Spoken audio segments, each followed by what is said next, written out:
So today we're going to make some Chaldean baklawa.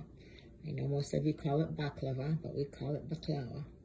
For this you will need 2 packages of the phyllo dough, 5 sticks of unsalted butter, 2 cups and a half of sugar, a rounded teaspoon of lemon doozy, which is citric acid, 2 tablespoons of rose water, 1 rounded teaspoon and a heaping round of the cardamom, and 6 cups of nuts. I like to combine the pecans and walnuts together, and then I have my ground pistachios there, and I use those for the topping when I'm all done after I've put the syrup on.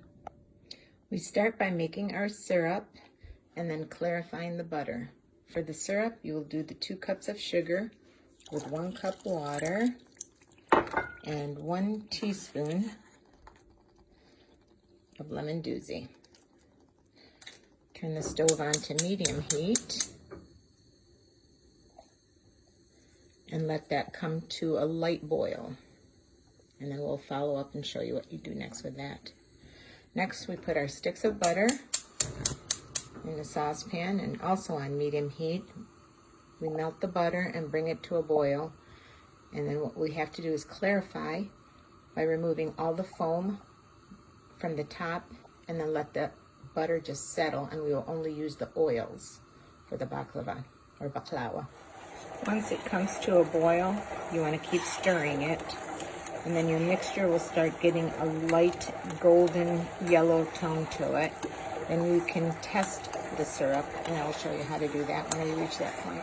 Once the butter comes to a boil, let it boil for maybe a minute or 2 till you get all that foam on top, and then you will skim all the foam off, and the butter will be ready to use. This is also a way that you make ghee. What you would do is skim all the foam from the top, but continue to boil on medium heat for 20 minutes so it gets a dark golden yellow, and then you will pour into your desired jars and use the ghee. Now that your syrup has boiled for 5 minutes, it gets a nice golden yellow tone to it.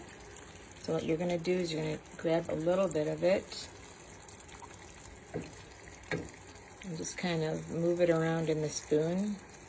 And if it looks like it has a thicker consistency rather than a liquid, then it's ready. And this is ready. See how it doesn't pour out right away? So now you let your syrup set and cool, and you'll be using that at the very end. Now we move over to the butter. I already started skimming some of the foam, so you take all the foam off of it, and I like to use this little tea strainer.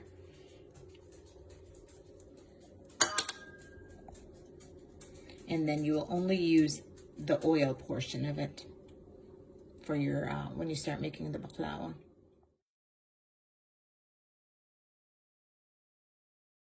When all mixed together, your mixture should look a little bit of like crumbly and clumpy somewhat together. Now we're ready to make the baklawa.